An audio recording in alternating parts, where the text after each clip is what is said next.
muchas gracias. Un saludo a todos, nos da mucho gusto verle. Gracias.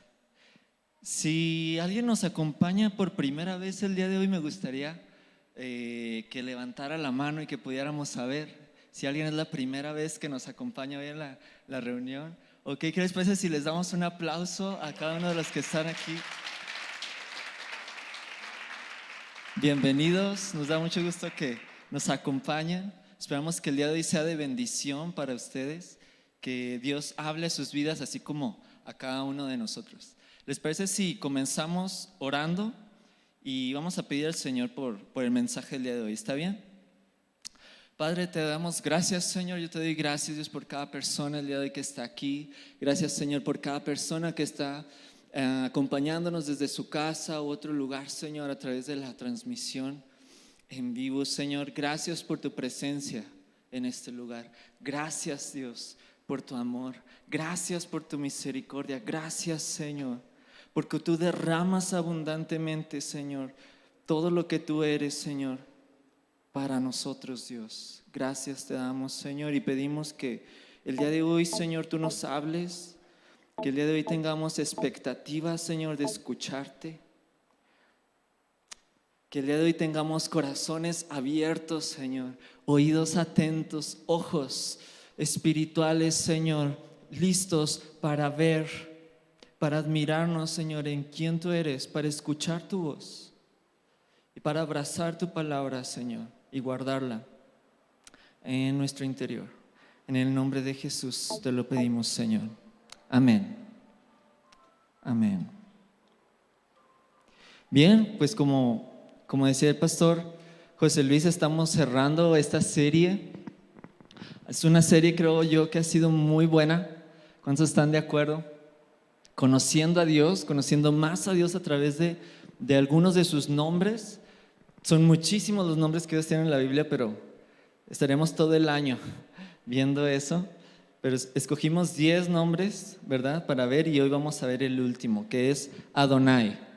Y me gustaría que veamos un video para entender así de una manera súper breve y muy visual el origen de este nombre, Adonai. Vamos a verlo. Durante miles de años, cada mañana y tarde, el pueblo judío ha orado estas conocidas palabras para expresar su devoción a Dios. Se llama el Shema. Escucha, oh Israel, el Señor es nuestro Dios, el Señor uno es. Amarás al Señor tu Dios con todo tu corazón, con toda tu alma y con toda tu fuerza. Vamos a observar la segunda palabra clave, Señor, escrito todo en mayúsculas. Este es el nombre personal del Dios de Israel. Aprendemos por primera vez el significado de este nombre en la historia de Moisés y la zarza ardiente en Éxodo capítulo 3. Dios se aparece a Moisés y le ordena liberar a los israelitas de la esclavitud. Moisés le pregunta, ¿qué si las personas me preguntan el nombre del Dios que me envió? Dios responde, diles, Eyeh me ha enviado a ustedes. Esa palabra hebrea, Eyeh, significa yo seré. En otras palabras, el nombre de Dios significa que es el que es y el que será. La existencia de Dios no depende de nada o de nadie más. Dios simplemente es. Pero sonaría un poco extraño que Moisés fuera con los israelitas y les dijera, yo seré, me ha enviado a ustedes. Solo Dios puede decir, yo seré. Así que en la siguiente oración, Dios le dice a Moisés la versión que debe decir en voz alta. Yahweh, el Dios de nuestros ancestros, me ha enviado a ustedes. Esa palabra, Yahweh, es la antigua forma hebrea del verbo Él será. Este es el nombre personal del Dios de Israel. Aparece más de 6.500 veces en el Antiguo Testamento. Esto es lo interesante. A lo largo de los siglos, los israelitas querían honrar la naturaleza sagrada de este nombre divino. Así que cuando leían la Biblia hebrea en voz alta y llegaban a este nombre, dejaron de decir Yahweh. En lugar de eso, empezaron a decir la palabra hebrea para Señor, que es Adonai. Esta práctica ha continuado a lo largo de los siglos. Después, cuando las personas comenzaron a traducir la Biblia, adoptaron la misma práctica. En lugar de escribir el nombre divino, lo tradujeron como Señor, escrito todo en mayúsculas. ¿Comprendiste? Bien, porque hay más. Los antiguos escribas judíos querían prevenir que alguien dijera este nombre en voz alta, aún accidentalmente cuando leyera la Biblia hebrea. Inventaron una estrategia visual para asegurarse que tú dijeras Adonai. Tomaron las 4 consonantes del nombre divino. Esas letras corresponden a nuestras letras Y, H, W, H. Luego insertaron las 3 vocales de la palabra Adonai y las combinaron para crear una palabra híbrida artificial que si la pronuncias suena como Yahová, pero ningún israelita decía Yahová en realidad. Es simplemente un recordatorio visual para decir la palabra Adonai. Ahora se pone más interesante. Mucho después, los escribas cristianos no sabían que Yahová era una palabra artificial. Comenzaron a decirla en voz alta y a escribirla. Esta es la palabra que eventualmente entró al español como Jehová. Es una palabra que muchas personas usan todavía hoy.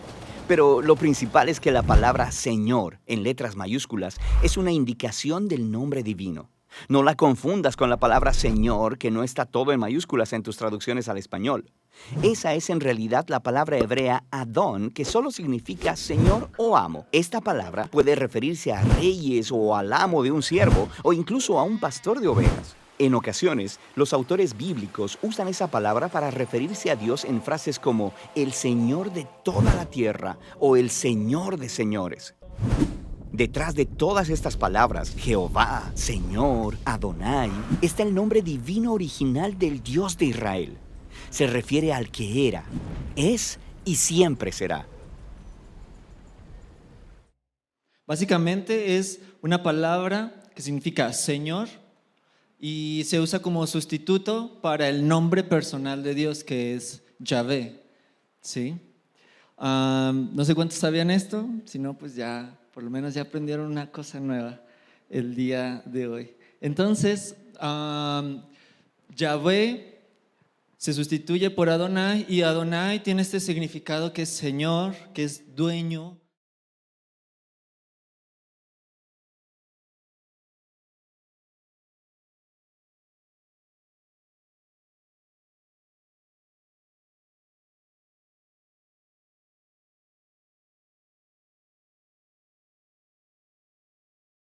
Todas las cosas, Él nos creó a nosotros. No, sí, está bien, porfa. Sí, porfa, prenden las luces del auditorio. Está bien, por favor. Me gustaría ver que no se estén durmiendo. Se cree.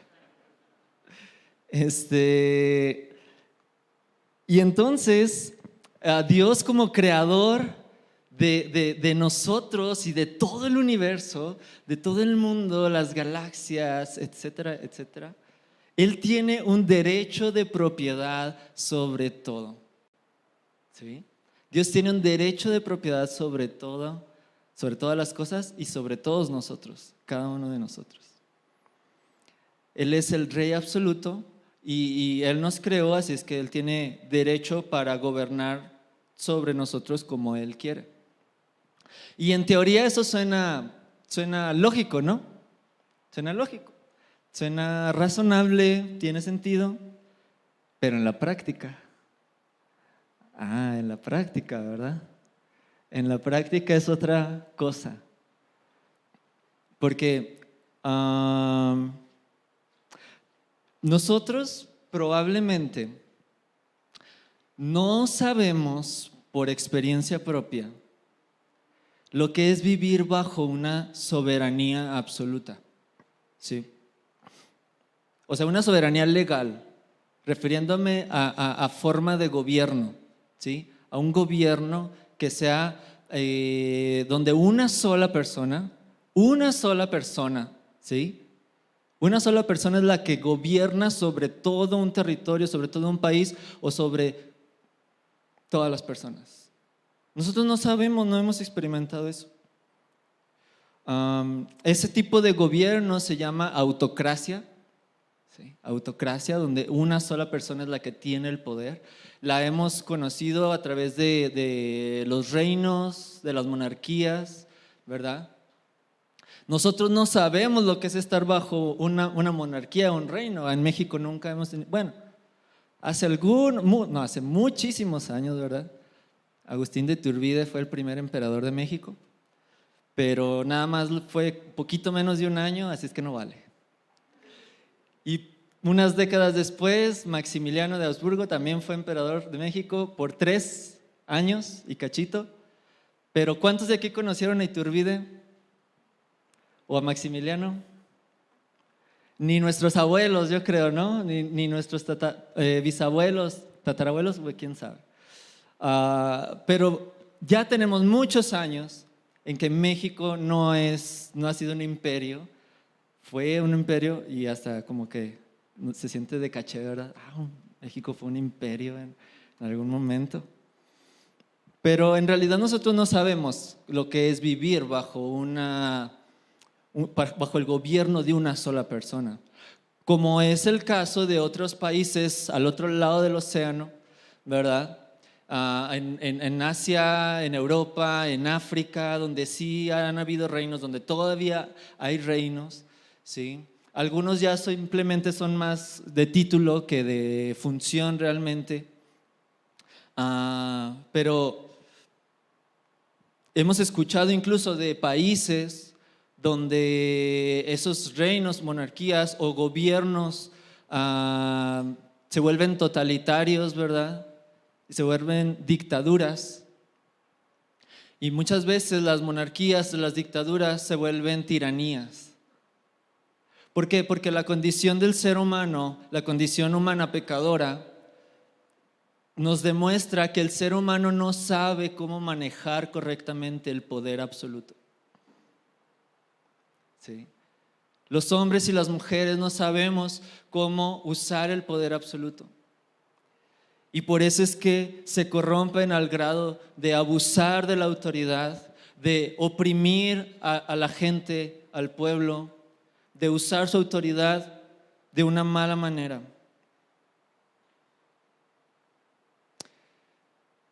Y eso es algo que podemos aprender respecto a las autocracias.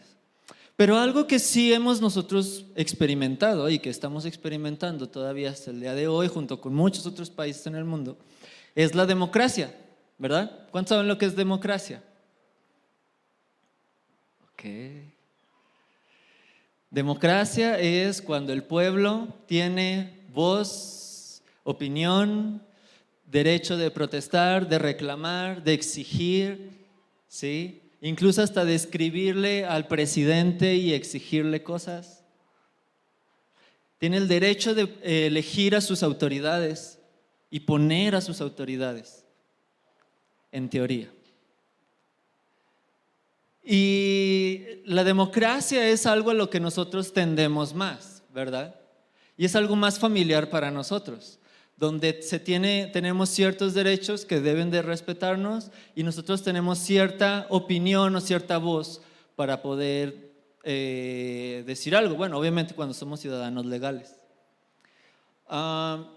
Y uno de los resultados lógicos de la democracia es el humanismo. ¿Por qué? Porque el humanismo hace al ser humano el centro de todas las cosas. ¿Sí? Si la democracia nos enseña que el poder está en ti, en cada uno de nosotros, en todos nosotros, entonces el poder está en las personas, el poder está en el ser humano. Nosotros decimos qué es lo que se tiene que hacer, ¿verdad? Es más, incluso algunos dicen, los gobernantes, ya sea en cualquier lugar en el que están, son nuestros empleados. Y ellos tienen que hacer lo que nosotros queremos que hagan, en teoría. Y la democracia nos lleva a una forma humanista de pensar en el que hacemos al ser humano el centro de todas las cosas. Incluso la religión ya no puede ser el centro de todas las cosas. ¿Por qué? Porque no todos compartimos la misma religión, ¿verdad? Entonces la religión se vuelve simplemente una cosa más de todas aquellas que giran alrededor del ser humano. porque Él es el que está en el centro de todo. Pero hay algo que nosotros tenemos que ser conscientes, y es de que el mundo espiritual, la Biblia nos enseña que existe un mundo espiritual, ¿verdad? Que además de este mundo natural y terrenal, existe un mundo espiritual que quizás no podemos ver, pero que influye sobre el mundo natural y terrenal, aun si no lo podemos ver o a veces sentir. Pero ¿saben qué? Que este mundo espiritual, la Biblia lo llama como un reino. Este mundo espiritual no es una democracia. Incluso cuando hay un reino gobernado por las fuerzas espirituales de maldad, la Biblia dice que es un reino. Aún ese reino de oscuridad, de tinieblas, no es una democracia, es un reino. Y el reino de la luz, el reino de Dios, tampoco es una democracia, es un reino donde hay solamente un rey. Y este rey gobierna sobre todos los reinos espirituales porque está por encima de todos y es Dios. ¿Sí? La Biblia dice que Él es Dios sobre todas las cosas, sobre todas las cosas. Y Él es el rey soberano y absoluto del mundo espiritual y del mundo natural y del mundo terrenal. El reino que está gobernado por Dios, a esa forma de gobierno le llamaríamos teocracia, ¿sí? Teo significa Dios. Entonces, el gobierno en el que Dios es el único soberano es el reino espiritual. Y Dios tiene una manera muy, muy sabia y divertida, a mí me parece divertida, de enseñarnos a través de la naturaleza cómo es que en realidad así funciona todo. ¿Sí? ¿Cómo funciona el reino espiritual? Y es un ejemplo que nosotros probablemente lo vimos desde primaria en la escuela, y es el sistema solar. ¿Sí? Vamos a ver una imagen. ¿Cuántos conocen el sistema solar? Ok, algunos vamos a tener que regresar a la primaria. El sistema solar es el sistema, ¿verdad?, en el que se encuentra nuestro planeta, en el que vivimos, que es la Tierra.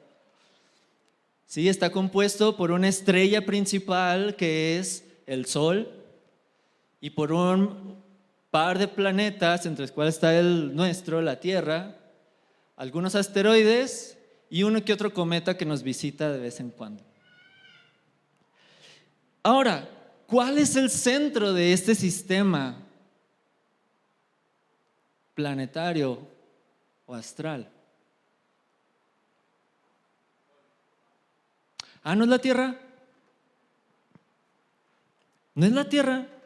¿Pero cómo? Pues sí, es el único planeta donde hasta ahorita se ha descubierto que haya vida inteligente. Ninguno de los demás planetas se ha descubierto que exista vida. La Tierra debería ser el centro, ¿no?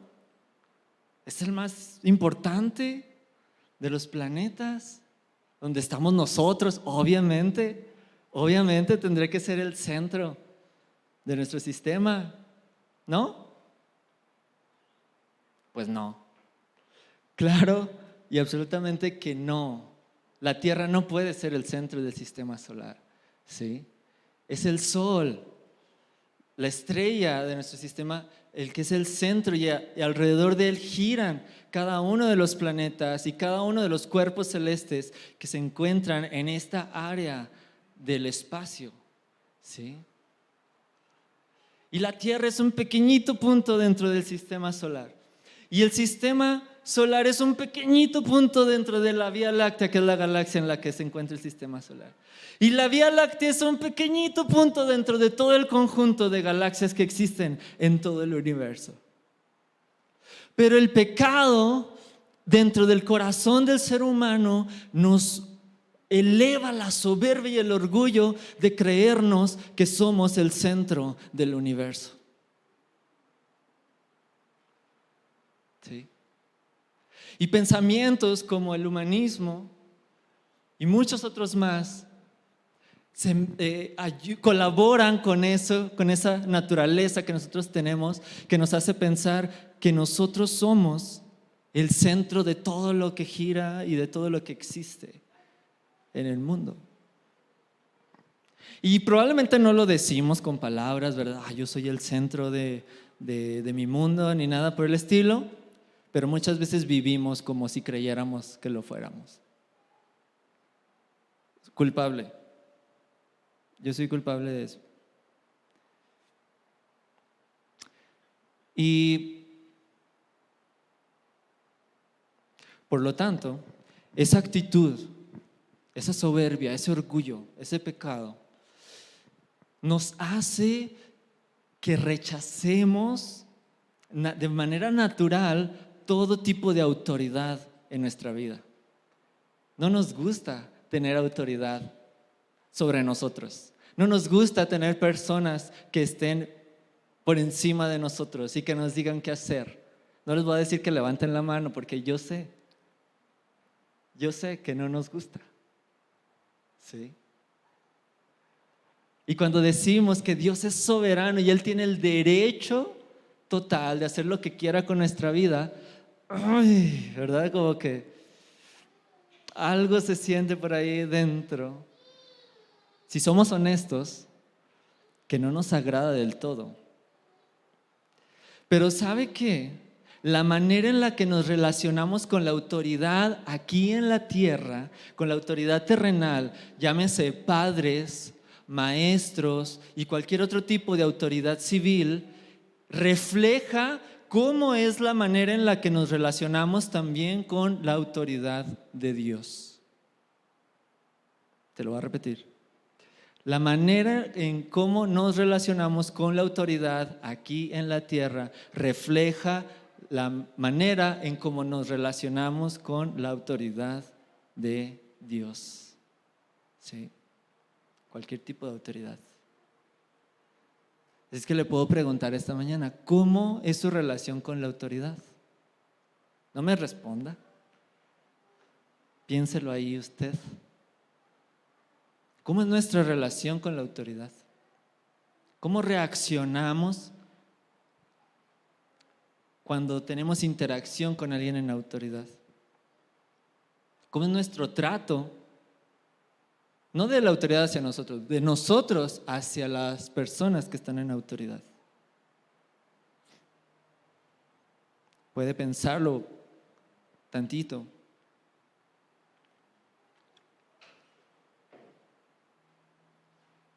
Porque eso es lo que yo quiero dejarle el día de hoy. ¿Sí? Que podamos entender dos cosas. La primera es cómo nos relacionamos con un Dios que es soberano, siendo nosotros pecadores rebeldes. ¿Sí? ¿Y por qué no somos nuestros? ¿Por qué no somos nuestros? Yo te voy a entender a qué me refiero con eso. ¿Ok? Bien. Y para comenzar esta segunda parte, me gustaría platicarle una costumbre, para ponernos en contexto, una costumbre que tenía el pueblo de Israel hace ya varios años atrás. Y es que en la ley que Dios les dio al pueblo, Él no le permitía que tuvieran esclavos de por vida. ¿Sí? ¿Qué no permitía Dios? Que tuvieran esclavos de por vida, como otros pueblos, otras naciones, otros lugares de la tierra en ese momento lo hacían y lamentablemente aún sigue sucediendo.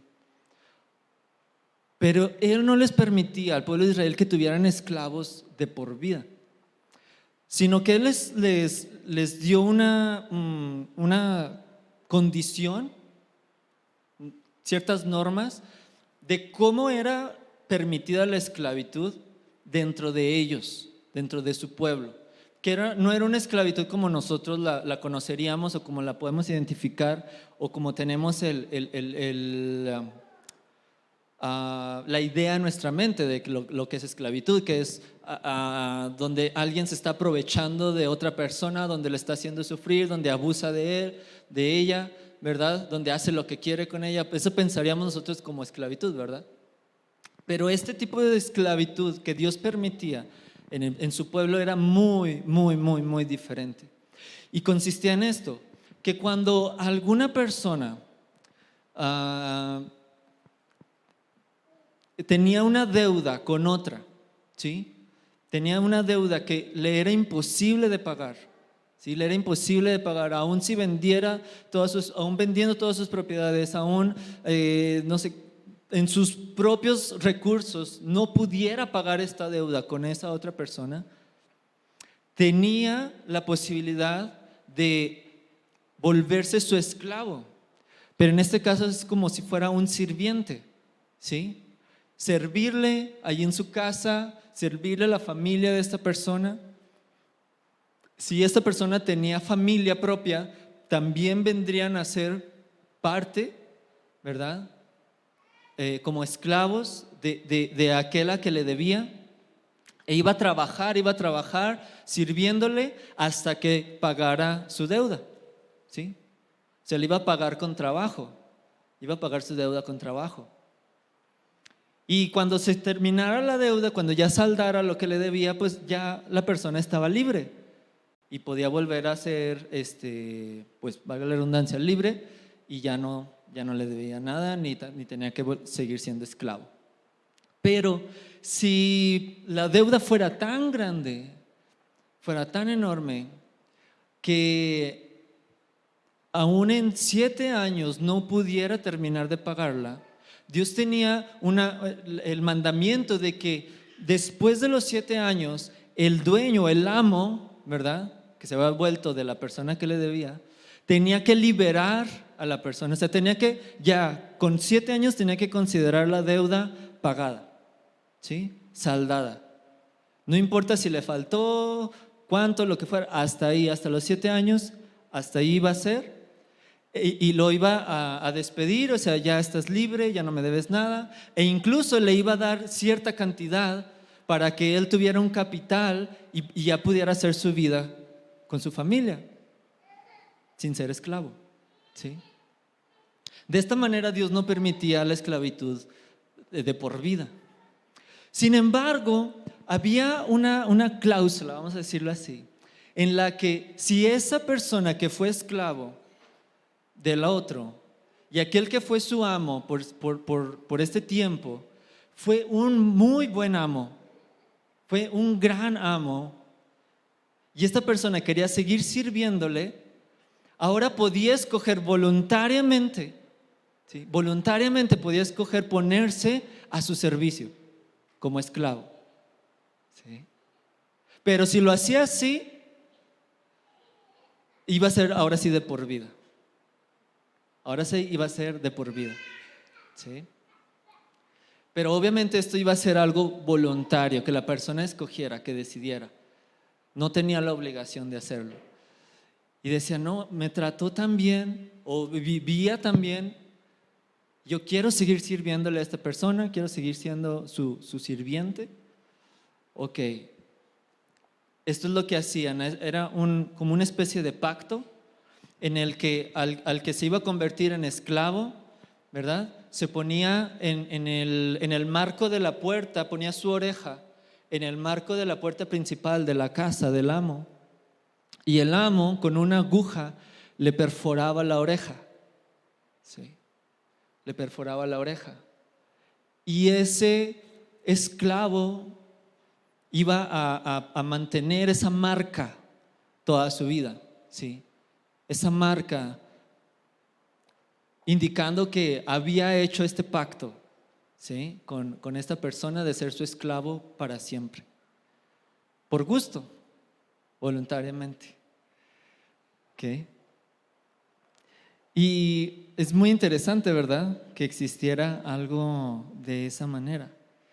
Y como este pacto incluía no solamente que esa persona se volviera esclavo del otro, sino que ahora el amo, el que ahora iba a ser su amo hasta que muriera, iba a tener la obligación de ocuparse de todas sus necesidades, de proveer para todas sus necesidades, de él y de su familia, si la tuviera. ¿Sí? El amo iba a tener que encargarse de todo a cambio del servicio de esta persona. E incluso si llegara a fallecer, el esclavo iba a tener parte de la herencia de su amo. ¿Sí? Iba a estar incluido en el testamento y en su herencia de esta persona.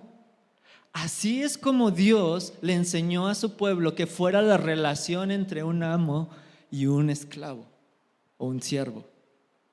¿Sí? Por eso le decía, muy, pero muy diferente al tipo de esclavitud que nosotros quizás tuviéramos en mente, ¿verdad? Muy diferente, totalmente diferente. Sí. Y entonces, eso fue durante aquel tiempo, pasaron los años, avanzamos en el tiempo hasta los días de Jesús. Y durante todo ese tiempo, Dios les había dicho al pueblo que si ellos se alejaban de Dios, si ellos cometían actos en contra de Dios, se apartaban de la ley que les había dado y adoraban otros dioses, etcétera, un montón de cosas, ellos iban a sufrir las consecuencias volviéndose esclavos de otros reinos o de otros países o de otras personas. Y eso sucedió muchas veces que el pueblo se apartó de Dios y vinieron pueblos, vinieron reyes y que sometieron al pueblo de Dios. Pero ahora sí como esclavos a su manera, ¿verdad? No a la manera del Señor. Y precisamente cuando Jesús vino aquí a esta tierra hace poco más de 2000 años, el pueblo de Israel estaba como súbdito o como esclavo del imperio más grande de ese momento, que era el imperio romano. ¿Sí? Y saben, Roma exigía que al emperador, al rey de su imperio, ¿sí?, a la autoridad máxima, se le diera el título de César, así se le llamaba al emperador romano, pero exigía que todos aquellos que estaban bajo la autoridad del imperio romano declararan, ¿sí?, con su voz, declararan que el César es el Kyrios, Kyrios, Kyrios. Kyrios es una palabra griega que significa Señor. ¿Sí? Pero no Señor como nosotros acostumbramos a decir Señor, ¿verdad? Decimos Señor como una distinción especial para alguien, el señor Hernández, ¿verdad? El señor García. O una distinción especial para alguien ya adulto o ya de edad avanzada. Mi hijo, ve con aquel señor, ¿verdad? Señora, buenos días, ¿cómo está? O incluso cuando alguien se casa, ¿verdad? Y un recién casado diría, ya soy señor o ya soy señora. Pero este significado no es el de la palabra Kyrios. Kyrios es mucho más que una distinción. Kyrios significa la autoridad máxima, ¿sí? El Señor que es la autoridad máxima. ¿Ok? Y así es como el imperio romano exigía que se le llamara al César, al emperador. Kyrios, el Señor, la autoridad máxima. Hubo incluso emperadores que se autoproclamaban divinos, dioses, ¿sí? Y se exaltaban a tal grado de decir, yo soy Dios y yo soy tu Dios. Si tú eres mi súbdito, yo soy tu Dios. Hablando de soberbia humana, ¿verdad? Pero entonces, cuando los primeros cristianos empezaron a predicar, ellos decían, Jesús es el Kyrios.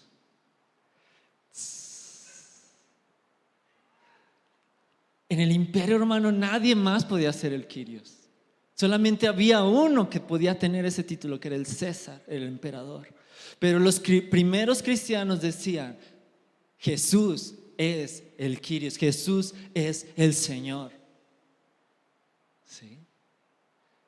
Y por esa y muchas razones más, hubieron miles de cristianos mártires en los primeros años del cristianismo.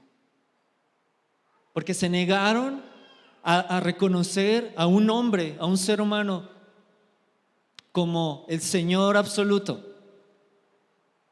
Y porque ellos decían, no, es Jesús, nuestro Dios, el Señor absoluto, y nuestro Rey, y nuestro gobernador, y a Él es al que le debemos la vida, no al emperador de Roma.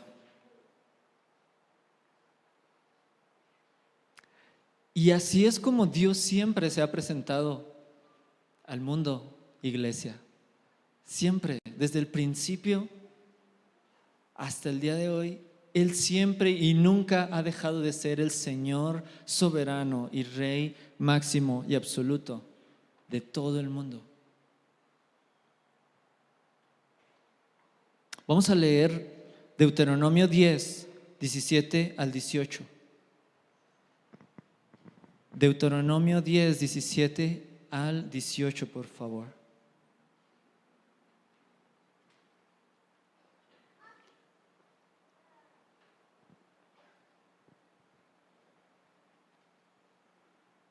Dice, porque Jehová, el Señor, Adonai, ¿sí?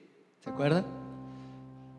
Vuestro Dios es Dios de dioses y Señor de señores, Dios grande, poderoso y temible. Otras traducciones dicen imponente, que no hace acepción de personas ni toma cohecho. Cohecho significa soborno.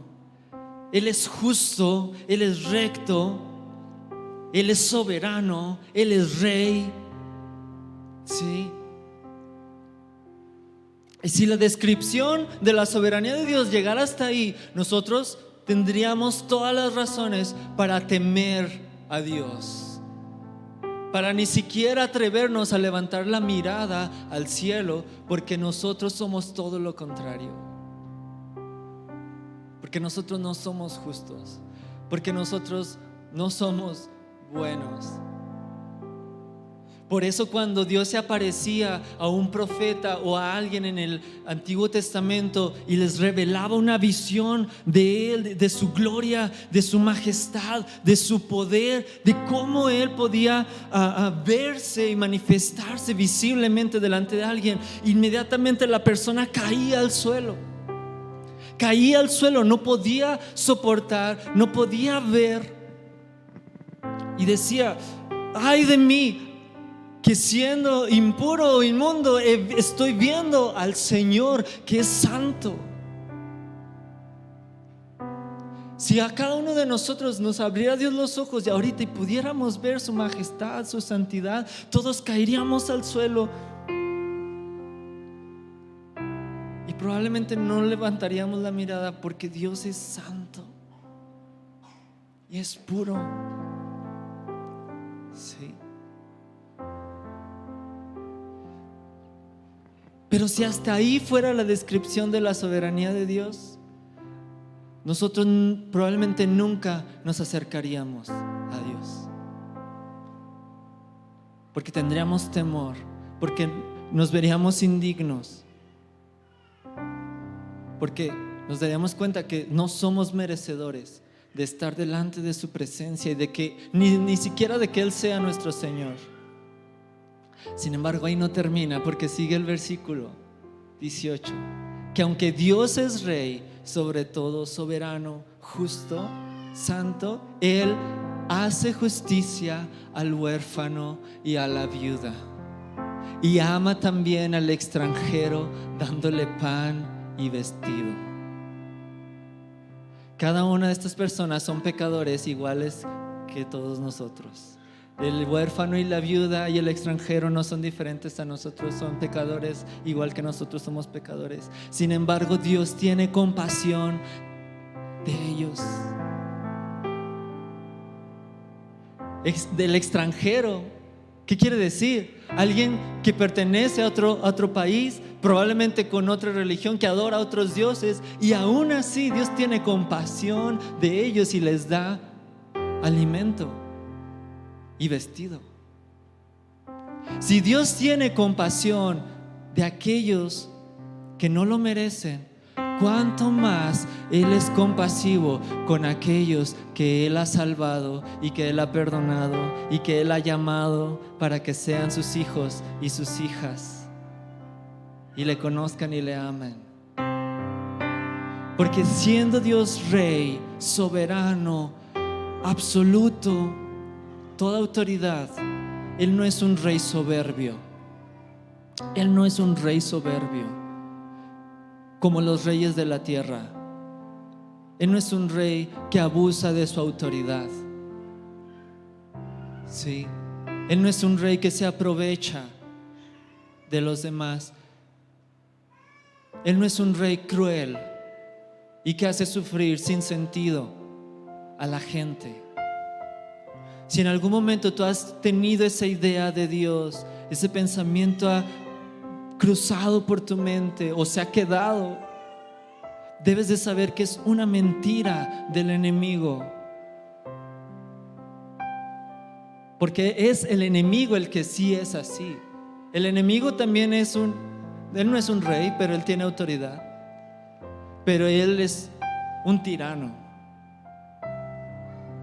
Él sí es un dictador. Él nos esclaviza al pecado. Él hace lo que quiere con nosotros sin importar nuestro bien.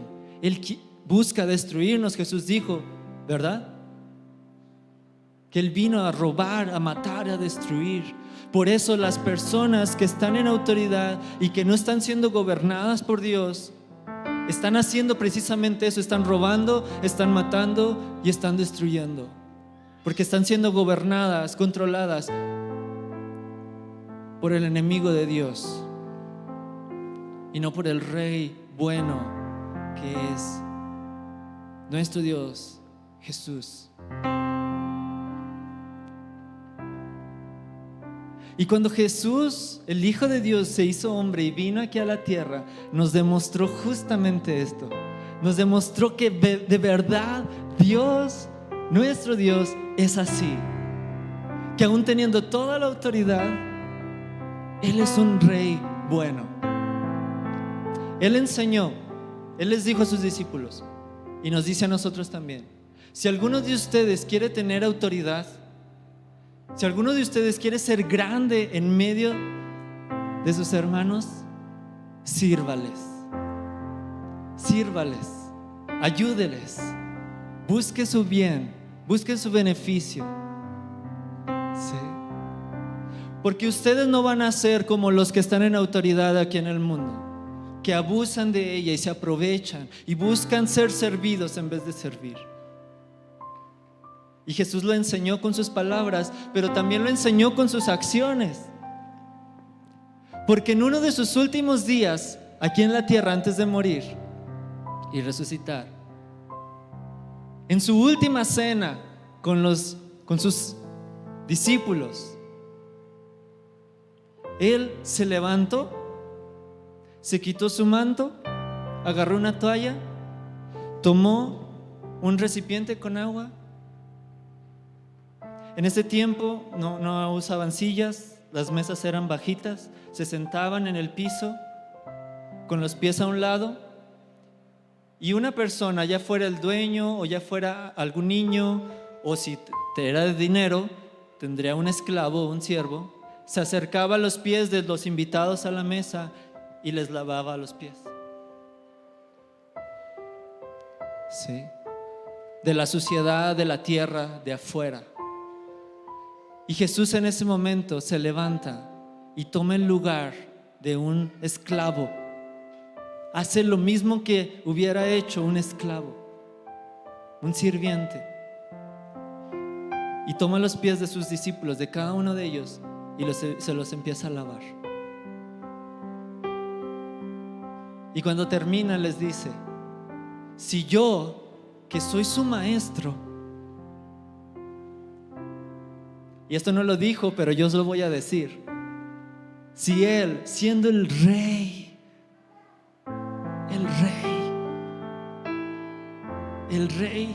del universo, el rey soberano, la máxima autoridad de todo lo que existe, si yo, siendo su maestro, les lavo los pies, les doy un ejemplo para que eso hagan ustedes también con los demás, para que les sirvan. Porque yo no soy un rey soberbio, ¿sí? Eso no lo dijo, pues yo lo estoy diciendo. Él no es un rey soberbio, Él es un rey humilde. Cuando nosotros entendemos esto, cuando nosotros captamos esto, cuando esto penetra en nuestro corazón, entonces toda barrera, toda resistencia a la autoridad de Dios cae, ¿sí? Podemos rendir nuestra vida delante de Él. Él no nos pide que seamos sus esclavos obligatoriamente, pero nosotros podemos hacernos sus esclavos voluntariamente, por amor, ¿sí? Porque Dios merece obediencia total y absoluta como Rey. Y nosotros entendemos que nos sometemos a aquel que es santo, que es puro, que es bueno y que es amor. Le damos el control de nuestra vida a aquel que nos ama tanto que dio su vida por nosotros.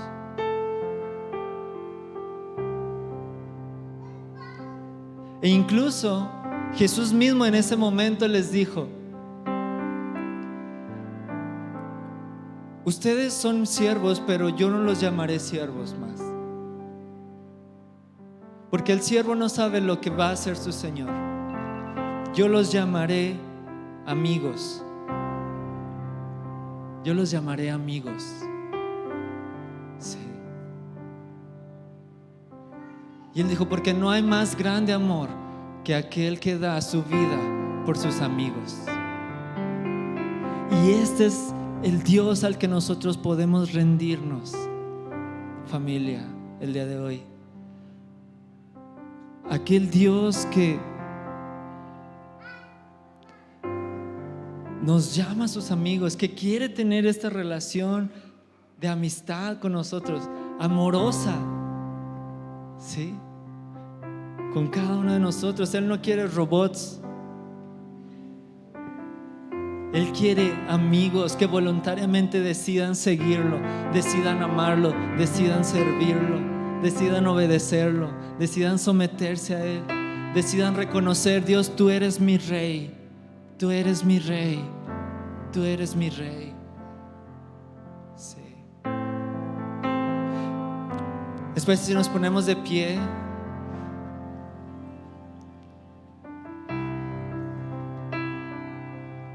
y el día de hoy es una gran oportunidad para que, si tú nunca le has rendido tu vida a Dios, tú puedas hacerlo.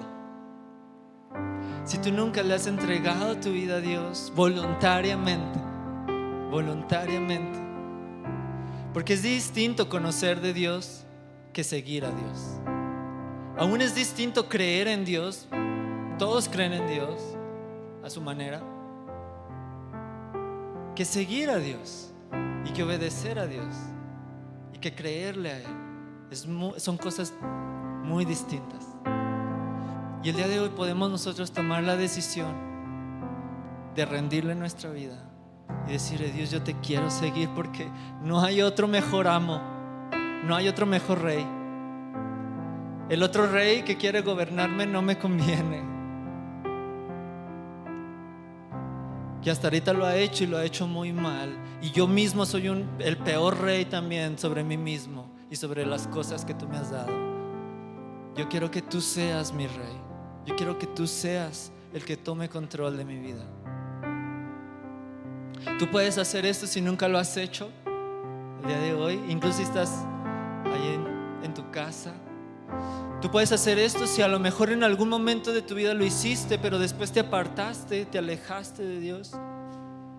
Pero estás regresando y quieres reconciliarte con Él y quieres volver con Él. Tú puedes hacerlo también. Y Dios está más que deseoso de escucharte decirlo, de escucharte pedírselo, de escuchar tu voz y tu corazón. Decirle: Dios, yo te entrego mi vida, yo me rindo a ti. Y tú puedes hacerlo si ya lo has hecho antes y no te has apartado de Él y has continuado siguiéndolo, no perfectamente, porque nadie somos perfectos, pero si tú necesitas hacerlo en algún área específica en tu vida, porque todos tenemos problemas, todos batallamos con cosas, todos necesitamos rendir algo a Jesús. Tú también puedes hacerlo hoy, esta mañana. Sí. Y puedes decirle: Dios, ayúdame, sé el rey en esto que yo necesito. Yo necesito rendirme a ti en esta área de mi vida. Ayúdame, Señor, con tu poder. Ayúdame, Señor. Entonces, si tú vas a hacer esto por primera vez, me gustaría que levantaras tu mano. Me gustaría orar por ti.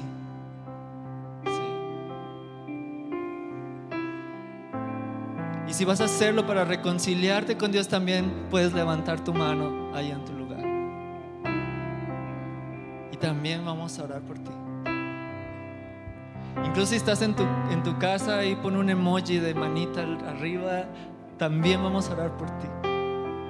Y todos los demás que necesiten rendir algo a Dios en sus vidas, vamos a levantar nuestras manos y vamos a decirle: Señor,